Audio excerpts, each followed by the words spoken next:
नमस्कार, good morning.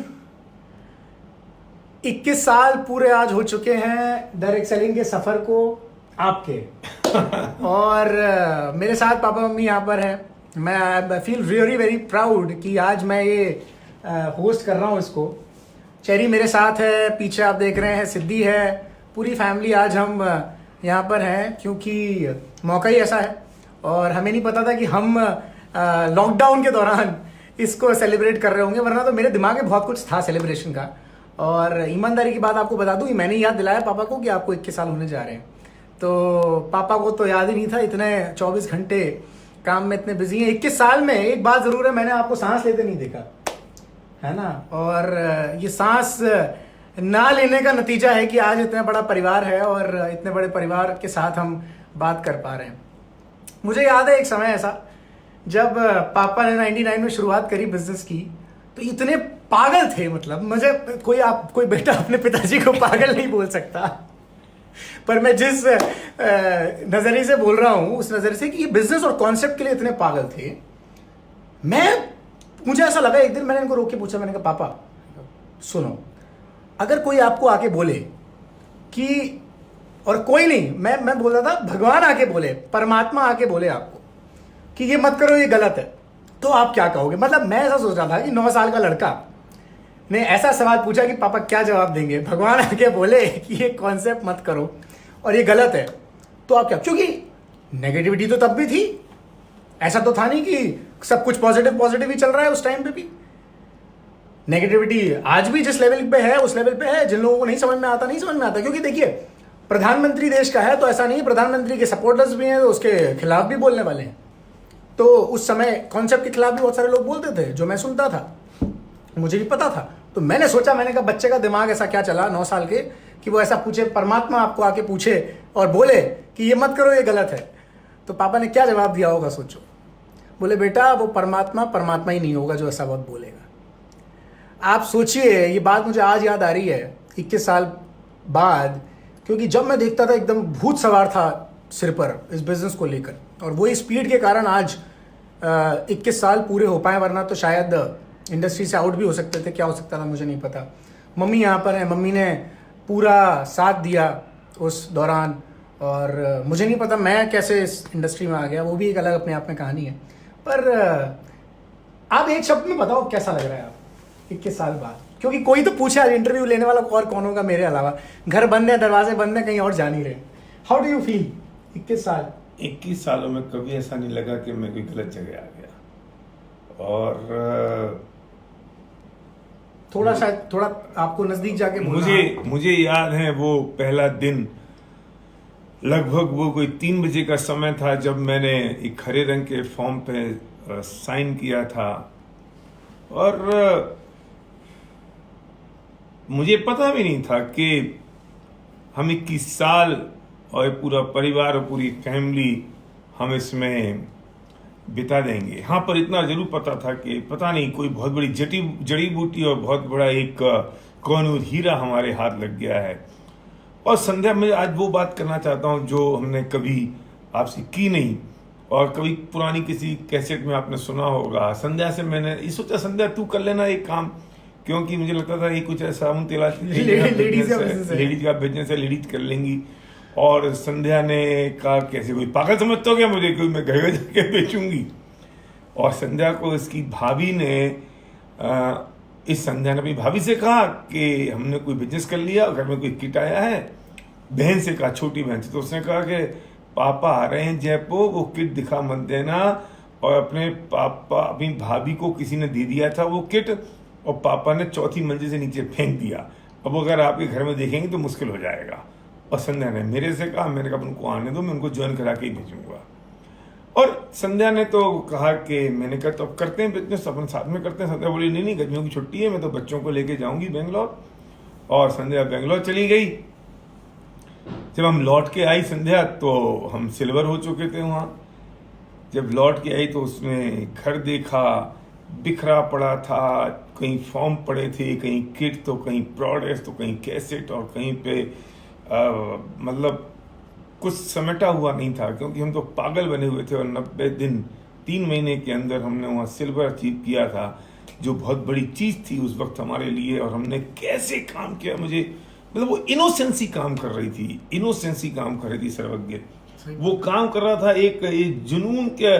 मुझे याद है कि एक रात में अटल बिहारी वाजपेयी उस वक्त प्रधानमंत्री थे, और मैं इतना पागल था, रात भर कैसे चलती रहती थी, मैं सोता रहता था रात भर। जब आँख खुल जाएगी तो कुछ न कुछ आवाज आ रही थी, आती थी। तो मैं अटल जी को प्लान दिखा रहा था और उनसे पूछ रहा था कि आप प्रधानमंत्री बनने के साथ साथ पार्ट टाइम स्पेयर टाइम में कुछ करना पसंद करोगे क्या। और इतने मेरे फादर ने, दादा ने खटखटाया कि कोई लल्लू लाल जी आ गए हैं। तुमने उनको टाइम दिया था, सुबह 6 बजे से अपॉइंटमेंट शुरू हो जाते थे और रात को 12, 1, 2 बजे तक कुछ होश नहीं था। वो इनोसेंसी से हमने बिल्ड किया और वो वहां तक पहुंच गए। मुझे तो इनोसेंसी थी, तो करते करते थोड़ा विजन आ गया कि हम न जाने इसमें क्या कर जाएंगे। 16 महीने में मैंने वहां पर एक एम्बेसडरशिप पूरी कर ली थी, और मैं एहसानमंद उस व्यक्ति का जो मुझे इस इंडस्ट्री में लेके आए। ये बात मैंने पहले भी कही। सर्वज्ञ 8 साल का था, सिद्धि 3 साल की थी, चेरी तो थी नहीं, और संध्या ने मेरा साथ देना शुरू किया सिल्वर जाने के बाद। और हम दिल्ली में सिल्वर स्टफ की मीटिंग हुई तो मैं संध्या को लेके गया। फंक्शन की पावर उस दिन समझ में आती है, आज समझ में आती है उस दिन से, कि संध्या ने वहां लोगों को देखा, नाचते गाते खुश होते हुए लोग। तो संध्या के मुंह से अचानक ही निकल गया कि क्या हिंदुस्तान बदल जाएगा। और उस दिन संध्या पॉजिटिव हुई। एक छोटी सी मीटिंग, संध्या तेरा हिंदुस्तान आज बदल गया।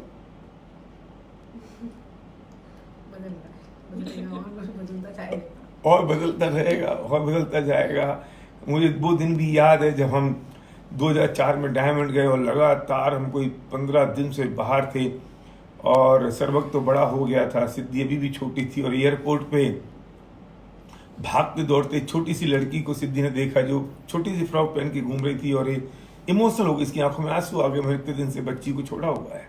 मैंने इसको जोर से डांट लगाई, मैंने कहा ऐसे मत बोल, अगर ऐसे बोलेगी तो हम भी इमोशनल हो जाएंगे, हम भी आखिर बाप हैं, अपने आप को रोक के रखा है। और हमने बच्चों पे नहीं दिया ध्यान, इस बात के लिए ध्यान नहीं दिया कि हम उन्हें पढ़ाएं लिखाएं। मेरे फादर मदर सब सिद्धि के दादा दादी ने उनको पढ़ाया लिखाया, उनको होमवर्क कराते थे। तब भी हमने इनके ड्रीम बिल्ड किए कि बेटा तुम्हें क्या चाहिए। जब वो सर्वज्ञ बोलता है मुझे न्यूयॉर्क, विदेश का मतलब फॉरेन का मतलब मैं समझता था फॉरेन मतलब कोई कंट्री होती होगी। मुझे किसी ने बताया भैया न्यूयॉर्क एक जगह है, मैंने कहा न्यूयॉर्क मुंह में आया बोल दिया न्यूयॉर्क जाना है, पता नहीं था उस समय। तो सर्वज्ञ ने कहा कि मुझे विदेश जाना है, सिद्धि ने कहा मुझे बहुत सारे खिलौने चाहिए। तो मैंने कहा बेटा तुम्हें वो सब मिलेगा, बस तुम दादा दादी को सपोर्ट करना, हेल्प करना, और हमें अपना काम करने दो, हम तुम्हारे सपने पूरे करेंगे, बस तुम हमें डिस्टर्ब मत करना। इन्होंने कभी डिस्टर्ब नहीं किया, कभी नहीं पूछा। अगर बच्चे इतना सा कह देते ना कि कब आओगे, बस तो माँ बाप बेचारे बिल्कुल ढीले पड़ जाते हैं और कमजोर हो जाते हैं। और मैंने संध्या को इस बात की तारीफ करनी चाहिए कि उसने ना खुद कमजोर हुई ना हमें कमजोर होने दिया, और वो करती रही और 21 साल का सफर पूरा हुआ। मुझे याद है वो एक दिन कैसे कैसे घटनाएं घटी हैं। जयपुर की कोई गली ऐसी नहीं रही होगी जब मैंने जाके प्लान नहीं दिखाया होगा। अभी लोग मिलते हैं भैया मेरे घर में प्लान दिखाने आए थे। हम पहले प्लान दिखाया करते थे, लपेट फलक आती थी, व्हाइट बोर्ड तो होते नहीं थे, काले रंग की लपेट फलक होती थी, और वो मैं इकट्ठी करके ले जाता था। हाथ में चौक का डब्बा होता था, लोगों के घर में टांग देते थे और वहां पे चौक से करते थे। जब प्लान खत्म होता था चौक हाथ सफेद हो जाता था। फिर मैंने कहा यार ये तो बहुत नहीं चलेगा, तो हमने कैलेंडर के पीछे हम प्लान दिखाने लगे। फिर हम व्हाइट शीट लेके आए, उससे प्लान दिखाया। व्हाइट बोर्ड तो उसके बाद आए, और जब फिर व्हाइट बोर्ड शुरू हुए हम टांग के ले जाते थे व्हाइट बोर्ड। मेरे पास मारुति 800 थी, उसमें हम सिलेंडर रख के ले जाते। मुझे याद है मैं अशोक नगर गया था यहाँ से, और अंदर 2 सिलेंडर थे, पीछे एक सिलेंडर था, और कम से कम 12-13 दिन का ट्रिप था। और लौटते लौटते वो गाड़ी मेरी फिरोजाबाद में जल गई, और मेरा अगले दिन मेरा भोपाल में सेमिनार था, और मैं गाड़ी को वहीं छोड़ के सड़क पे अगले दिन मैं सेमिनार करने चला गया, क्योंकि मुझे पता था कि नई गाड़ी इन मीटिंग और फंक्शन से आएगी, इन सेमिनार से आएगी, यहाँ रुके रहने से नहीं आएगी। जब वो गाड़ी जल रही थी बीच सड़क पे रेलवे स्टेशन के सामने फिरोजाबाद में, तो मैं खड़ा खड़ा उसे देख रहा था। लोग पूछ रहे थे यार ये किसकी गाड़ी है, तो एक दूसरे ने मुझे सुना यार उस आदमी की लंबा सा गोरा सा खड़ा है, तो उसके चेहरे पर सख्त फर्क नहीं दिखाई दे रहा। तो उसने मेरे से पूछा, मैंने कहा यार अब तो जल चुकी, अब रोने से क्या होगा, अब तो जो होगी तो नहीं आएगी, क्योंकि मुझे थोड़ी उम्मीद थी कि मैं कुछ भी कर सकता हूँ यहाँ से। मुझे याद है आपने फोन किया था और उस समय फोन बहुत मुश्किल होते थे, तो मोबाइल से लैंडलाइन पे फोन आया था घर पे, और पापा बोलते मारुति चल गई। क्या मारुति चल गई? बोले हाँ अब नहीं आएगी। मैंने कहा यार ये बहुत अच्छा है। तो मैं जहाँ दुख हो रहा था वो दुखी होते होते मैं सुखी हो गया क्यों? ये सुन के कि अब नई गाड़ी आएगी।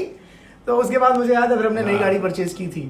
तो ये सफर तो बहुत जबरदस्त, और मुझे अभी भी याद है कि वो मुझे दुख होता है उन लोगों पे जो अभी मना कर देते हैं, जिनको ऐसा लगता है डायरेक्ट सेलिंग काम की चीज नहीं है।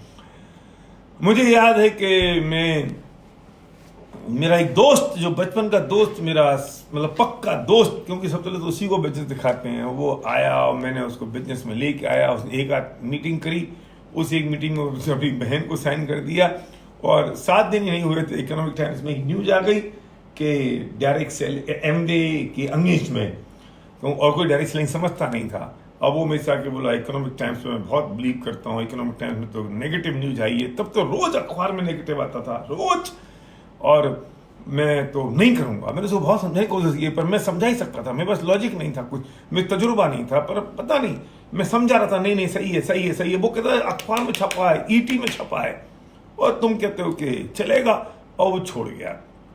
उसे एक मीटिंग की थी अपनी बहन के साथ, उस बहन की मीटिंग मैंने एक मीटिंग करी अकेली, उसमें मुझे अरुणा चौधरी मिली, अरुणा जी की डेथ करते करते डॉक्टर रवि गुप्ता, बलराम जी, ना जाने कितने लोग, और आप गुलाब जडेजा को जानते हो, वो बोई लैग है जो मेरा दोस्त हुआ था, उसे कोई नहीं जानता, वो छोड़ गया। अरे बिजनेस सबको कैसे मिलेगा, भाग थोड़ी दे सकता है। तभी मैं कहता हूँ बिजनेस सब कुछ दे पाएगा, भाग नहीं दे पाएगा। वो दोस्त कहाँ है मुझे नहीं पता, क्या कर रहा है मैं नहीं जानता। तो जो लोग मना करते हैं, नेगेटिव हैं, जो नहीं करना चाहते हैं, मुझे उन पर वास्तव में दया आती है। और उन पर दया आती है जो बेचारे इंडस्ट्री के नाम पे कहीं और फंस जाते हैं, कहीं और उलझ जाते हैं। कोई फाइनेंशियल स्कीम में उलझ जाएगा, तो कोई छोटी मोटी कंपनी में उलझ जाएगा, बहुत छोटी सी बात के कारण जिंदगी के बड़े बड़े निर्णय कर लेते हैं लोग, छोटी सी बात के कारण।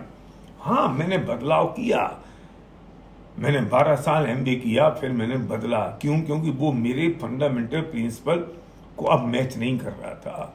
पर मैं एहसानमंद हूं, मैंने किसी कंपनी की कभी बुराई नहीं की, लोगों की नहीं की, मेरी अपलाइन की नहीं की। मैं सबके लिए बहुत मेरा रिगार्ड है। ठीक है, वो उनका प्रिंसिपल है, वो उनका सिद्धांत है, ये मेरा है, मैच नहीं कर रहा है, तो इसका मतलब ये जरूरी थोड़ी है कि हम जीवन भर साथ निभाएंगे। और फिर जो 2012 से 2015 स्टार्टिंग तक का जो सफर रहा, वो भी बहुत जबरदस्त, बहुत एक्साइटिंग रहा। वास्तव में एक्साइटिंग तो हम आज कह रहे हैं, वो तब का पता चलता है जब वो सफर होता है और तकलीफ होती है। मैं उन लोगों को सोच के और देख के जो बेचारे उलझ जाते हैं इस इंडस्ट्री के नाम पे कहीं और। मैं एक बात और कहना चाहता हूं जो बहुत इंपॉर्टेंट पॉइंट है, कि जब हमने शुरू किया था तो एक ही वजह से की थी कि मैं एक रॉयल्टी इनकम के लिए इस बिजनेस में हम आएंगे, एक रेजिडुअल इनकम हमारे पास होगी। और ऐसे कई मौके आए जब हमने उसको भोगा, और आज जब लॉकडाउन का पीरियड है, आज भी हम उसको भोग रहे हैं, देख रहे हैं, उसका आनंद ले रहे हैं, आज भी जब लॉकडाउन चल रहा है। और मुझे उससे ज़्यादा बड़ा गर्व इस बात की का है कि आज मेरा पूरा परिवार साथ है। ये संस्कार उनमें गए। मैं संध्या से पूछूंगा, संध्या, वो जो हमारा निर्णय था, तुमने जो एक एक कदम साथ मिलकर बिजनेस को बिल्ड किया, आज तुम्हारी संध्या की डिफरेंट पर्सनैलिटी है। वो बहुत एक्सट्रोवर्ट नहीं है, बहुत बोलेगी नहीं, बात नहीं करेगी, चीखेगी चिल्लाएगी नहीं, लेकिन वो कदम कदम पे जो साथ देने की बात हम कहते हैं, जैसे एक व्यक्ति सफल बनता है, जिसे कहा जाता है कि उसमें वो नारी का हाथ होता है, वो हाथ नहीं, वो पूरी संध्या वहाँ है। और as a silent, not a killer, as a silent supporter. तो संध्या, तुम्हारी क्या फीलिंग रही और तुम्हें क्या महसूस हुआ? थोड़ा आगे आना पड़ेगा और आगे आगे बोलना पड़ेगा।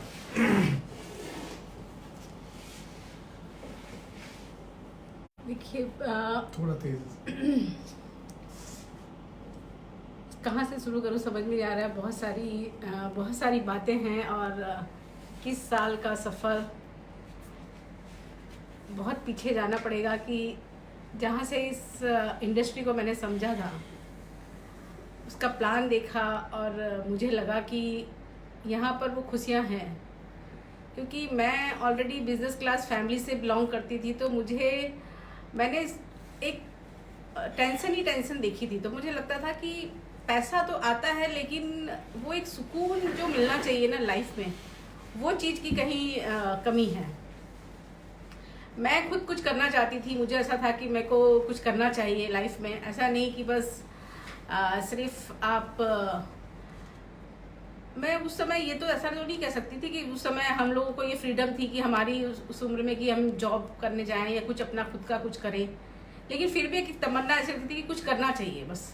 अब ये नहीं समझ में आता था कि क्या करें, क्योंकि एजुकेशन इस तरह की थी कि भाई माँ बाप ने सिखाया था कि आप अपने फैमिली में जाओगे, वहाँ आपको संभालना है सब कुछ, लेकिन अंदर ऐसे वुमन कुछ ऐसा था कि बस कुछ करना चाहिए, क्या करें वो समझ में नहीं आता था।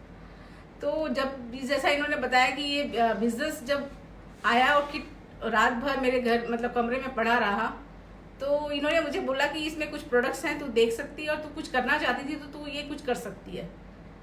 तो ये तो समझ में नहीं आया कि इसमें कुछ मतलब प्लान है या क्या है, बिजनेस पता नहीं, लेकिन ये लगा कि बस ये किसी को सेल करना होगा, किसी को बताना होगा।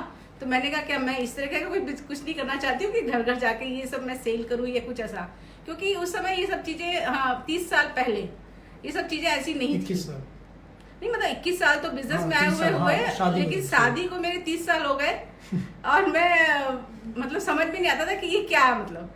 लेकिन फिर जैसे मैं इसकी मीटिंग में गई इंडस्ट्री में और मैंने सब कुछ देखा सुना, तो मुझे लगा कि सच में यहाँ कुछ बहुत अच्छा तुम्हें है। क्या मिला है इन 21 सालों में? तुम्हें अपने पति पे गर्व है? तो फिर मैंने सब कुछ समझा, सीखा। मैं बताऊं कि मैंने बहुत कुछ इंडस्ट्री से सीखा, क्योंकि हम एजुकेशन लेकर हम लोग 22-23 साल की उम्र में हम ससुराल आ गए और उसके बाद अपनी लाइफ शुरू हो जाती है, तो आप अपनी फैमिली में बिजी हो जाते हो। और सर्वक भी उस समय आ चुका था और मैं बिजी थी इन सब लोगों में और सब फैमिली में सब में। लेकिन मेरे को ये था कि मुझे फैमिली को किसी तरह से डिस्टर्ब नहीं होने देना चाहिए, कि मेरा पूरा ध्यान बिजनेस पे चला जाए और यहाँ पर बच्चों को ये नहीं हो कि भाई उनकी एजुकेशन में स्टार्टिंग में जो हमें ध्यान देना पड़ता है, जब तक वो अपने आप नहीं संभाल पाते हैं अपने आप को, तब तक मुझे पूरा उनकी स्टडीज़ पे और उनका पूरा ध्यान रखना चाहिए। तो वो सब चीज़ें करते हुए मैंने बैलेंस बना के दोनों का, और फिर मैंने बिजनेस में मैं एंटर की। और मुझे नो डाउट कि मुझे वो कंसेप्ट समझ में आ गया था कि ऐसे समय में भी हमारे पास पैसा आता रहेगा, जो आज सिचुएशन हो गई है। हमें पता था कि इनसिक्योरिटी सब जगह है और सिक्योर्ड इनकम मिलना बहुत मुश्किल था, बहुत मुश्किल है। आप हमेशा जिंदगी भर पैसों के पीछे भागते हो, आप कमाते रहो, दिन भर आप काम करते हो, लेकिन फिर भी कहीं ना कहीं बैक ऑफ माइंड में ही रहता है कि कल कहीं कुछ हो गया और कुछ नहीं हाथ में हुआ तो क्या होगा। ये एक चीज बहुत बड़ी हम लोगों के दिमाग में चलती है। ये सब कुछ ऐसे ही आसानी से नहीं मिल गया। संध्या की कमिटमेंट इस लेवल पर रही कि अपने भाई की शादी में भी संध्या नहीं गई। ये 21 साल का सफर ऐसे ही नहीं था। लोग समझते हैं कि ऐसी सफलता मिल जाती है, ऐसा नहीं होता है। और संध्या के पेरेंट्स को बार बार लगता था, पिया नहीं जाती थी तो उनको बार बार लगता था तुम क्यों नहीं आती हो, क्यों नहीं आती हो, कैसे समझाएं क्यों नहीं आते हैं, बच्चे छोटे हैं। ये बेचारे सर्वसिद्धि जिद तो नहीं करते थे कि नाना नानी के जाना है, नहीं जाना है तो नहीं जाना है, नहीं गए। लेकिन जब उनको ये पता चला कि हमने इतना बड़ा काम कर लिया, तो उनकी आंखों में आंसू थे। उनके हाथ में एक मैगजीन पहुंची जिसमें कवर पेज पे मेरा और संध्या का फोटो था।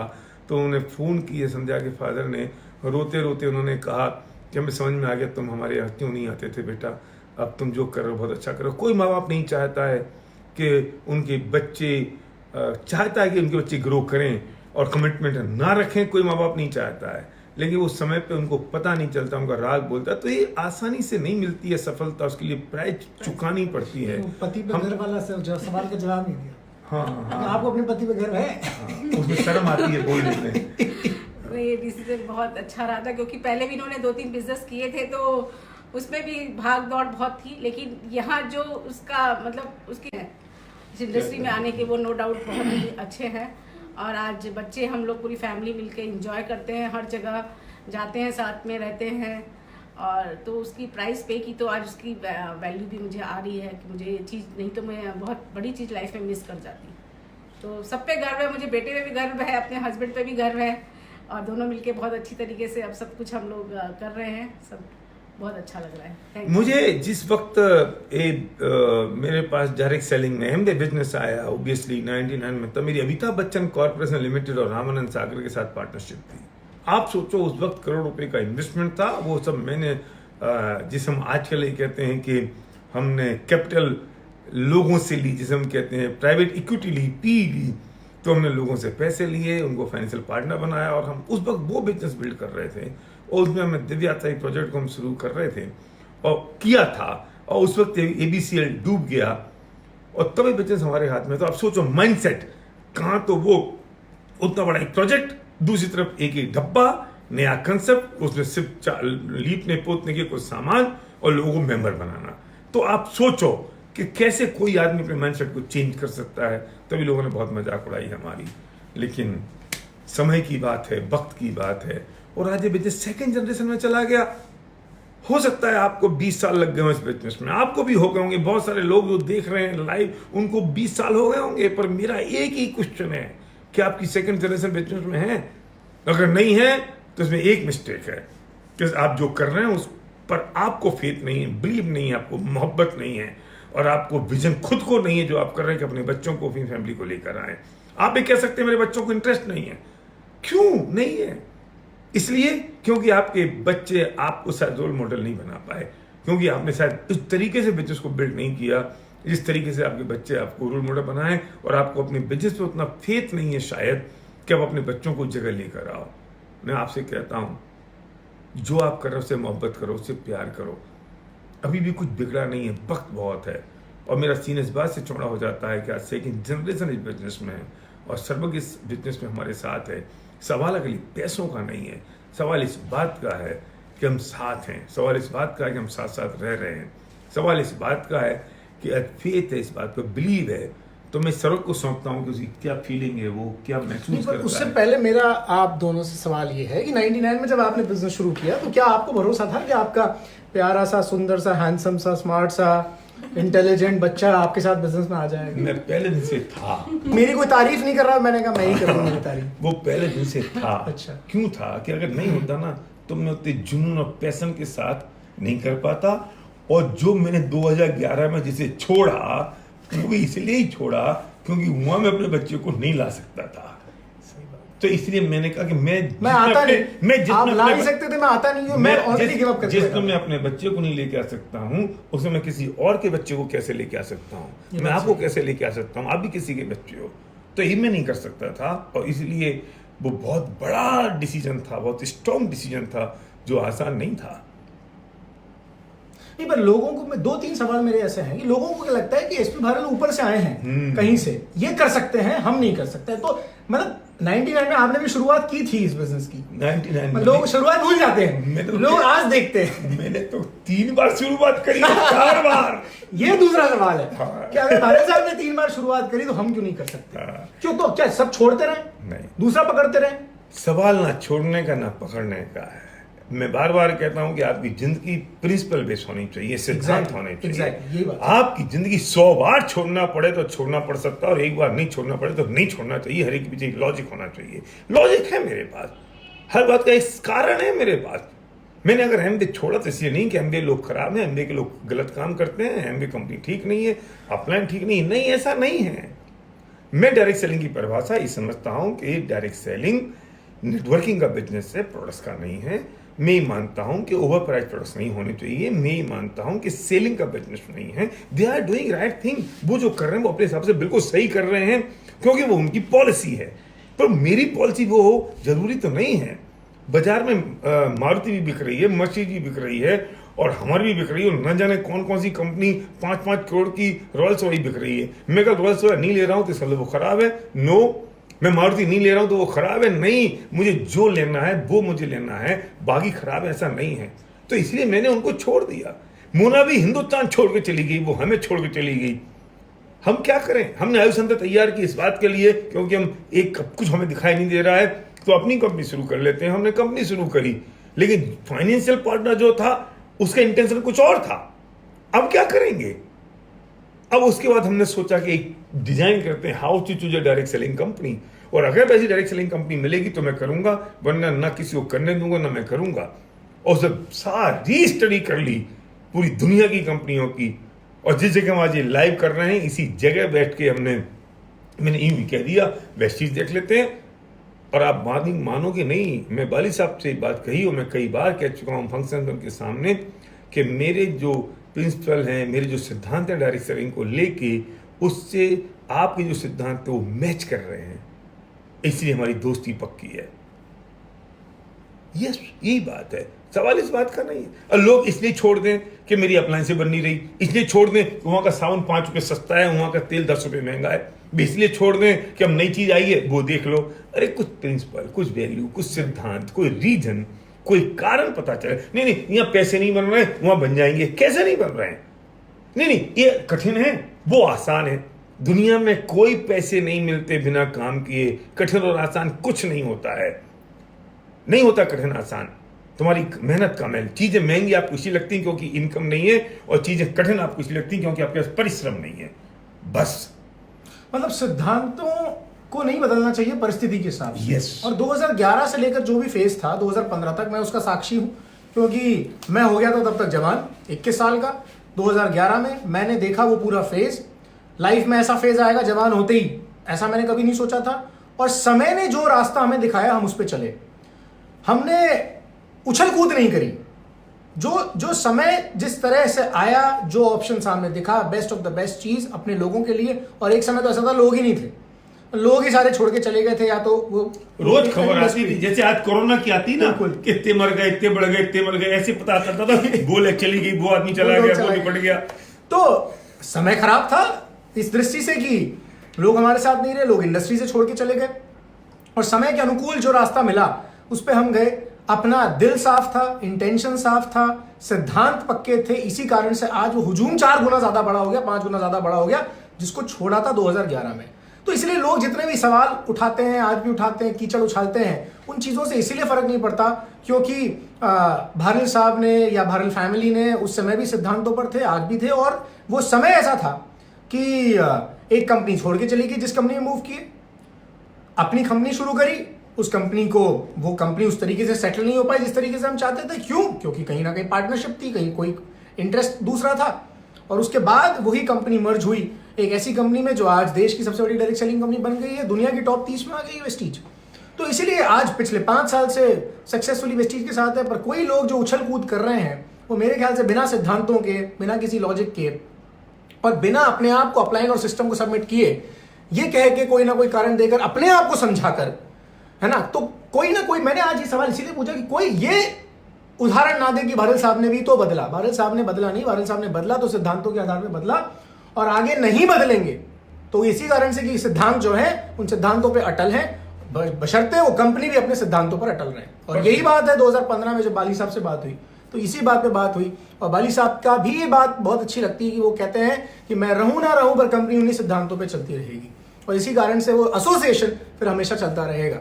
और यही कारण है कि इंडस्ट्री के हर एक आदमी को इसी कारण से सोचना चाहिए, आगे बढ़ना चाहिए। मेरी जहां तक मैं बात करूं, मैं आज इंडस्ट्री में क्यों हूं, मैं बाय फोर्स नहीं हूं। कोई ये ना समझे कि बाय फोर्स सर्वज्ञ भारल इसमें है, मैं बाय चॉइस हूं। और मैं आपको ये बात बता दूं बहुत खुल के आज ये बात कि 2011 के जो प्लेटफॉर्म में पापा थे, वो प्लेटफॉर्म पे अगर कंटिन्यू करते तो मैं इस इंडस्ट्री में नहीं आता, क्योंकि मैं उस प्लेटफॉर्म के नजरिए से इस इंडस्ट्री को देखता था।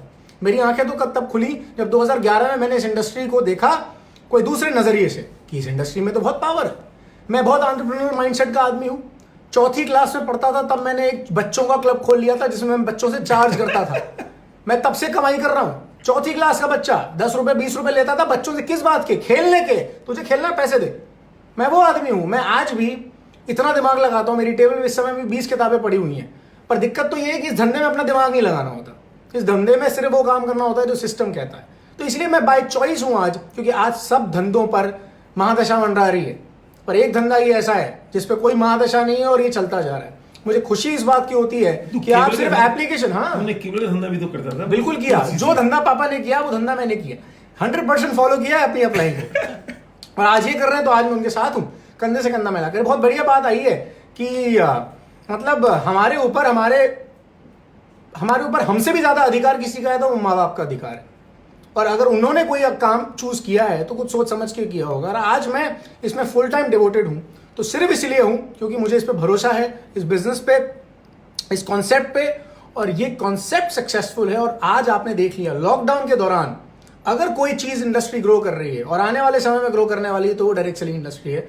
और एक ऐसी कंपनी जो कंपनी अपने सिद्धांतों पर है, जो अफोर्डेबल प्रोडक्ट होंगे, जिनका कॉम्पनसेशन प्लान एकदम सही होगा। लोग कहते हैं पैसा नहीं बन रहा, एक आदमी भी अगर पैसा बना रहा है तो मैं बना सकता हूं, ये सोच होनी चाहिए।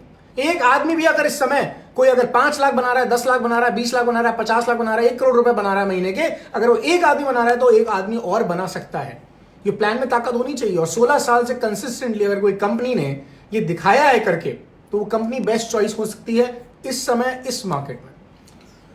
और सिद्धि तब 3 साल की थी, आज कितने की मैं बताऊंगा नहीं। और सिद्धि तेरे को क्या फीलिंग है? तूने तो वो पल जिया है जब तुझे छोड़ के जाते थे।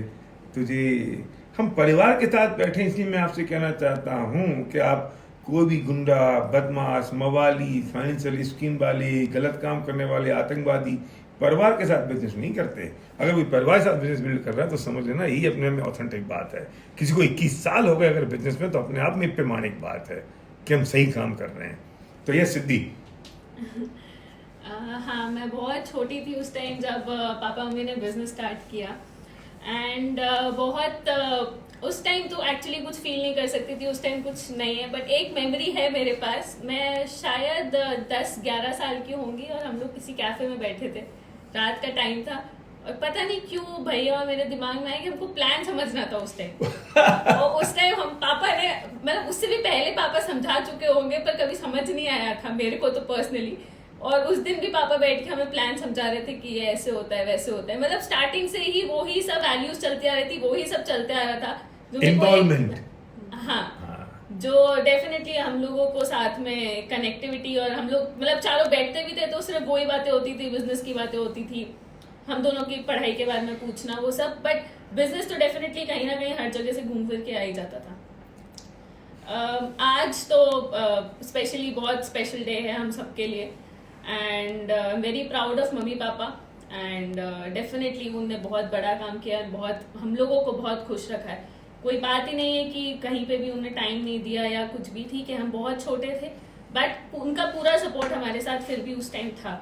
ऐसा नहीं था कि उन्होंने कभी भी पूछा नहीं या कुछ नहीं। मम्मी अगर इवन बहुत लेट नाइट आई और वो हैं अगर घर पे, तो ऐसा टाइम कभी नहीं हुआ कि हम लोग स्कूल गए तो मम्मी उठी नहीं है उस टाइम। भले 3 बजे आई, 4 बजे आई, बट अगर 6 बजे हम लोग को निकलना है स्कूल के लिए तो वो डेफिनेटली उठी हैं। और उसके बाद फिर हमको भेज के भले ही जो करना है करना है। और पापा हमेशा सपोर्ट पूरा रहता था। अगर कुछ बोल के इम्पोर्टेंट है, आपको आना पड़ेगा, तो वो कुछ भी हो तो वो प्रेजेंट रहे हैं। मम्मी हर टाइम प्रेजेंट रही हैं, कोई भी मीटिंग हो स्कूल की या कहीं पे भी। ऐसा कभी भी फील नहीं हुआ कि अगर वो बिजनेस कर रहे हैं, बहुत बड़ा बिजनेस कर रहे हैं, तो बच्चों को अकेला छोड़ दिया। पूरा टाइम हमें भी दिया, सपोर्ट किया साथ में। That's it. I'm very proud of them. Thank you. तेरे को बिजनेस के बारे में कैसा लगता है? अब तो Business फैशन तो डिजाइनर बन गई है, बड़ी फैशन डिजाइनर हो गई है, तो अभी तेरे को क्या लगता है? बिजनेस तो डेफिनेटली बहुत अच्छा है, क्योंकि अभी मैं जो फील कर रही हूँ एट प्रेजेंट, अगर मैं सोच भी रही हूँ कि मेरे को खुद का कुछ ओपन करना है फैशन डिजाइनर का, तो भी मेरे दिमाग में क्वेश्चन मार्क आ रहा है कि करूँ या नहीं करूँ, कर भी सकती हूँ क्या अभी करने का कोई चांसेस नहीं कि चलेगा नहीं चलेगा। इवन फैशन शोज बहुत सारे पोस्टपोन हो चुके हैं, तो कितना क्या चलेगा इसके बाद कुछ आइडिया नहीं है। तो डेफिनेटली ये बिजनेस देख रही हूँ मैं कितना चल रहा है, भैया मम्मी पापा कितना काम कर रहे हैं, तीनों लगे हुए हैं, तो डेफिनेटली यही चलेगा। सिद्धि के लिए भी पढ़ाई चल रही है, पर बिजनेस में नॉलेज सब है, इन्वॉल्व पूरी तरह से, और हमें सबको बैकएंड से पूरा सपोर्ट करती है। चेरी हमारे बीच में है। चेरी तो अभी 3 साल पहले आई है, और इसे तो ये भी पता नहीं था कि हमें यही प्रोडक्ट्स यूज करने चाहिए, हम बाजार के कर सकते हैं। वहां से लेके चेरी का इन अभी तक का सफर, चेरी क्या लगता है तुझे, क्या महसूस होता है तुझे? मुझे जब मैं आई थी तब मैं क्लोजअप यूज करती थी टूथपेस्ट और मेरे को उस समय बोला गया था कि ये जो टूथपेस्ट है इसको फेंक दे, क्योंकि जो अश्योर का डेंट अश्योर है वो यूज करना शुरू कर, क्योंकि तू जो मर्सिडीज में आई है उसी से वो निकला है। तो I started knowing about the business, क्योंकि मैं भी बिजनेस फैमिली से हूँ जैसे मम्मी है, तो मैंने भी कभी ये डायरेक्ट सेलिंग और ये सब कभी सुना नहीं था, तो मुझे कुछ आइडिया नहीं था। बट जैसे ही मैंने सुनना शुरू किया, सीरीज सुनी, बिजनेस के बारे में जाना, पापा सर्व के सब मीटिंग लेते थे तो मैं वो सुनती थी, तो मुझे तब आइडिया लगा कि ये एक्चुअली है क्या। और जो मेरा फर्स्ट फैमिली रियूनियन था, that was a breakthrough for me, क्योंकि मैंने कभी इतने लोगों का क्राउड नहीं देखा था। मेरे लिए एक अलग ही फीलिंग थी, क्योंकि मेरे लिए मेरे को लग रहा था सब मेरे साथ आ रहे, मेरे साथ फोटो खिंचाने के लिए, ऑटोग्राफ लेने के लिए। वो मेरे लिए पूरी अलग दुनिया थी, जो बोलते ना फिल्म स्टार्स की दुनिया होती है, मेरे को लगा मैं एंटर कर चुकी हूँ उसमें। तो it is all together a very different feeling. पैसा तो है ही, ऑब्वियस ही बात है, बट उसके अलावा जो नेम, फेम, इज्जत, रिस्पेक्ट लोगों के नजर में हमारी पूरी फैमिली के लिए, वो सबसे बड़ी बात है जो आपको किसी और बिजनेस में नहीं मिल सकता। तो चेरी, तुझे कैसा लगता है, तेरा हस्बैंड, तेरा पापा 24 घंटे घर पे ही रहते हैं, फुल टाइम रिटायर्ड हस्बैंड तुझे मिल गया? हमेशा बोलते ही रहते हैं, कभी जूम पे, कभी वेबिनार पे, कभी फेसबुक लाइव पे, गला फाड़ते ही रहते हैं हमेशा। इसके कारण ही हमारा लॉकडाउन के टाइम पे भी we have increased volume, our volume. Yes. Exactly, so that is the power of this business. अगर ये आप लोग नहीं करते इतनी वेबिनार, जूम मीटिंग्स, तो शायद लोगों को लगता है कि अब ये भी बिजनेस खत्म हो गया है और इसमें भी कोई स्कोप नहीं है, हम घर पे बैठे रहे। उनको आइडियाज देना कि आप किस तरीके से अपना बिजनेस बिल्ड कर सकते हो इस लॉकडाउन में भी, कैसे तुझे इस दुनिया से कोई ऐसी दुनिया लगती है जो तुझे अट्रैक्ट करती हो? बिल्कुल नहीं। मतलब मैंने तो अपने घर वालों को भी बोल दिया था कि आप बिजनेस स्टार्ट कर दो साइड बाय पार्ट टाइम, क्योंकि nothing is better than this business. Right, perfect. एक बात मैं और कहना चाहता हूँ, इस 21 सालों में मैंने जो सिद्धि ने बात कही, मुझे उससे याद आया, मैंने पहले दिन से अपनी पूरी फैमिली को इन्वॉल्व करके रखा। ये समझ रहे हैं, नहीं समझ रहे हैं, कोई मीटिंग, अदिति मीटिंग में जा सकते थे, स्कूल के दौरान इनको मैं मीटिंग में लेके गया। राइट, सही बात है। सारे ये सेमिनार, इसके बारे में तुम थोड़ा हाईलाइट करो, तुम्हें तब कैसा महसूस? मुझे याद है, मैं कई सेमिनार हाउसफुल होते थे, मैं पापा के बगल में नीचे सीढ़ी पे बैठ जाता था और मैंने सारे स्पीकर्स को सुना है 99 से लेकर। हर सेमिनार, हर मीटिंग में गया हूँ, ओपन मीटिंग्स में गया हूँ, सेमिनार में, फैमिली रियूनियन में जो हर साल होते थे, वहीं से सीखा है। वो संस्कार का बीज वहीं से पड़ा हुआ है। तो आज इस टाइम पर जब इतनी नॉलेज हो जाती है, मैं कहीं स्टेज पर बोलता हूँ, बात करता हूँ, लोगों को हिट करती है, लोग मेरे पास आते हैं, तो वो यही कारण है। वो 20 साल की तपस्या है जो साथ में करी, सीखा। उस समय तक तो सीखा, बोलना अब शुरू किया है, तो यही कारण है कि वो सब सीखने पर आज निकला है। वही सब कुछ स्टार्टिंग से ही साथ में थे, सब कुछ सीखते थे। मतलब कुछ समझ नहीं आता तो भी बैठना है, मतलब बैठ के कुछ ना कुछ समझना है, कुछ तो एटलीस्ट कुछ तो दिमाग में जाएगा, कुछ तो सीखेंगे। ये बात मैंने आपसे उस दिन भी कही थी कि संध्या ने बच्चों को सोते वक्त बड़ी बड़ी किताबें पढ़ना सुनाई है, पढ़ के कहानी के रूप में। समझ में आ रहा है, नहीं आ रहा है, कोई बात नहीं। ये लोग हर मीटिंग जब, मुझे याद है कि 2011 में पहली बार मैं और सजीव नीचे बैठे हुए थे और सर्वज्ञ स्टेज पे बोलने गया, तो मैं ही भौचक्का कर रह गया कि इतनी मैच्योरिटी के साथ इतनी बड़ी बातें ये कैसे कर रहा है। और थोड़ी देर मुझे ही आंसर मिल गया कि यार ये तो कोई आज ही थोड़ी बोल रहा है, ये तो 15 साल से सीख रहा है, तब आज बोल पा रहा है। पहली स्पीच मुझे अभी भी सीन याद है, वो शायद अहमदाबाद का जगह थी, अहमदाबाद में तूने सबसे पहले बोला, तो मुझे लगा ये पहली बार ऐसा बोल रहा है। तो मैं इसलिए कहता हूँ आपके बच्चों से इन्वॉल्व करो। आज भी किसी को भी छूट नहीं है कि कोई भी फंक्शन में कोई नहीं हो, छूट नहीं है आज भी कि आपकी बिजनेस में इन्वॉल्वमेंट नहीं हो, कोई छूट नहीं है कि आप बुक ना पढ़ें, आपको इन्फॉर्मेशन ना हो, कतई छूट नहीं है उस बात की। तब तो वो चीज़ें जाके बड़ी बनती हैं। हम सोचते हैं बच्चा है छोड़ो, बच्चा है छोड़ो। मुझे याद है हमारा कोई एक, हमने एक फंक्शन किया था अजमेर में, और सर्व के शायद तब 8 और 14 साल का था, और इसने एक वीडियो बना के मुझे दिया, वो हमने प्ले किया। तो मैंने पहली बार ही मैंने वो स्क्रीन पे देखा, और वो वीडियो तूने डिजाइन बना के दिया था, उसमें मोटिवेशनल वीडियो लास्ट में तूने कुछ ऐसा लिखा था, आर यू गोइंग होम और आर यू गोइंग डाइन। तो ये बात है। तो सर्वज्ञ, यस, बस इसी के साथ 21 तो बहुत शगुन का शगुन के हिसाब से 21 तो बहुत अच्छा नंबर है। अब 21 भी होंगे, 31 भी होंगे, 41 भी होंगे, 51 भी होंगे, और ये सिलसिला चलता ही जाएगा इस तरह से। और पर हमारे बच्चे आएंगे और आपके पोते और हमारे पोते सब आए के 101 साल पूरे हो जाएंगे, उसका कुछ एक शील्ड लगा के बना के प्रशस्ति बना के लगा देंगे कि हमारे फोर फादर्स ने इतनी बड़ी डिसीजन लिया और आज हम यहाँ पर हैं। तो इसलिए बहुत बड़े विजन के साथ इस बिजनेस को कीजिए। यहाँ पर साल 2 साल 5 साल और ये 10,000 15,000 20,000 के लिए नहीं कर रहे हैं, हम इसे बहुत लंबे समय अपने परिवार के लिए कर रहे हैं, लाखों रुपए के लिए कर रहे हैं, परिवार को सिक्योर करने के लिए कर रहे हैं। और हम सब साथ में रहकर एक परिवार की तरह इस तरह आगे बढ़ते जाएंगे और फिर कभी ना रुकेंगे। एक बात मैं हर बार कहता रहा हूं पिछले 21 सालों से कि बिजनेस आपका इतना बड़ा होगा कि एक ऐसा व्यक्ति आपके इन पड़ोस को यूज करेगा जो आज पैदा भी नहीं हुआ। ये हो रहा है, सामने दिख रहा है आपको। ऐसी कंट्री में बिजनेस जाएगा जो कंट्री आज ओपन भी नहीं हुई है, वो भी दिख रहा है सामने। अब तो मैं कह रहा हूं कब से, और उसका पैसा आपके बच्चों और पोतों को आएगा जो आज पैदा भी नहीं हुए। This is a vision. और ये अब विजन नहीं रहा, ये फैक्ट हो गया जो सामने आपको दिखाई दे रहा है। राइट, ये सबसे बड़ी बात है और ये समझने जैसी बात है। Sandhya, you want to say something? बिना इमोशनल हुए। नहीं, बहुत सही चीज़ें हैं, मतलब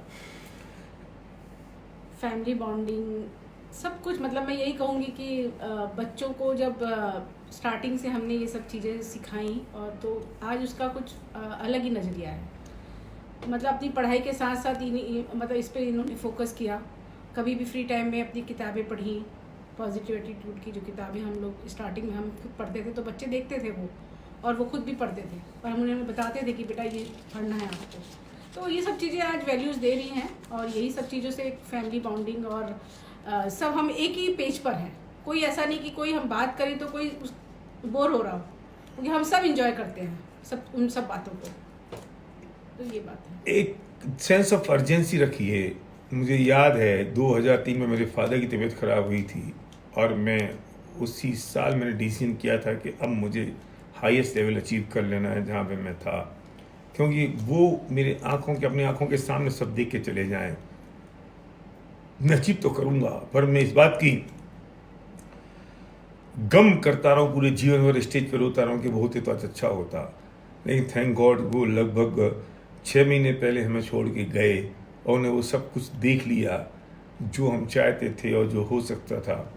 और आज हमारी मदर साथ में, वे 24 घंटे हम सबको इतना व्यस्त होते हुए बार बार इस लॉकडाउन में देखती हैं। तुम लोग भाई भाग्यशाली हो, तुम्हारा बिजनेस तो बहुत चल रहा है और खबरें आ रही हैं कि डाउन हो रहा है पूरा हिंदुस्तान का बिजनेस।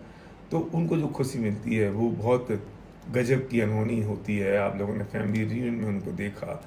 मैं आपसे भी कहता हूँ, आपके पेरेंट्स हैं, आपके अपने हैं, उन्हें आप पर बहुत आपसे उम्मीदें हैं, आप पर उन्हें गर्व है। थोड़ा सेंस ऑफ अर्जेंसी के साथ करिए जिससे आप भी उन्हें ऐसा माहौल दे सकें जिससे वे अपने आप में गौरवान्वित महसूस हो सकें, वे गौरव महसूस कर सकें। आज संध्या के फादर हों, क्योंकि 2 हमारी फैमिली और क्लोज फैमिली उनसे अटैच्ड हैं, संध्या की फैमिली और चेरी की फैमिली। वे लोग भी बहुत गौरवान्वित महसूस करते हैं अपने आप को जब उनको ये सब कुछ दिखाई देता है और अच्छा लगता है, तो उससे हमें भी बहुत अच्छा लगता है और आपके लोग भी उस बात का इंतजार आप साथ कर रहे हैं। Thank you very much. मैं चंद लाइनें पढ़ना चाहता हूँ। मेरा आंदोलन जो इस मौके पे मैं छोड़ना नहीं चाहता, उस मौके को बीच की कुछ लाइनें कि सुनो मैंने देखी हैं, इस बिजनेस से पहले की बात है। सुनो मैंने देखी हैं माँ की सूजी आंखें और उनसे टपकता पानी, वो चुचाती छत और चूल्हे की आग पर पड़ा घड़ों पानी, खाली बर्तन, सूखी रोटी, पैबंद लगी शर्ट और पैंट फटी, कर्जे का जंजाल और खाली पोटली, स्कूल की बड़ी फीस और घुर्राती हुई आंखें, पिता के माथे की सल और रोज पटरी से उतरती साइकिल, न दिन में अमन न रात में चैन, एक अदर टॉफी के लिए छोटी बहन थप्पड़ खाती और साथ ही वो जिद्दी नासमिटी और कुलक्षणी कहाती। और अब आओ मेरे साथ, आओ मेरे साथ, अब मैं दिखाता हूं तुम्हें माँ के आंचल से निकली दुआओं को, उनके चमचमाते हीरे के कंगन को, पिता के 56 इंच के तने सीने के साथ, मोहल्ले में घूमते हुए उनकी ठसक को, बहन की शर्माती निश्चल प्यारी सी मुस्कान को, बेटी की अपनी छोटी सी साइकिल को, उसके गुड्डे गुड़िए के संसार को, बेटे के उस काले चश्मे को, पत्नी की इठलाती इतराती चाल को और इन सबको देखती मेरी गर्वीली आंखों को बस मैं झूमता हूँ, गाता हूँ, नचता हूँ, गीत प्यार के गाता हूँ। आदमी हूँ, आदमी से प्यार करता हूँ। हाँ मैं दीवाना हूँ, मस्ताना हूँ, पागल हूँ। हाँ मैं पागल हूँ, हाँ मैं पागल हूँ, हाँ मैं पागल हूँ, दीवाना हूँ, मस्ताना हूँ।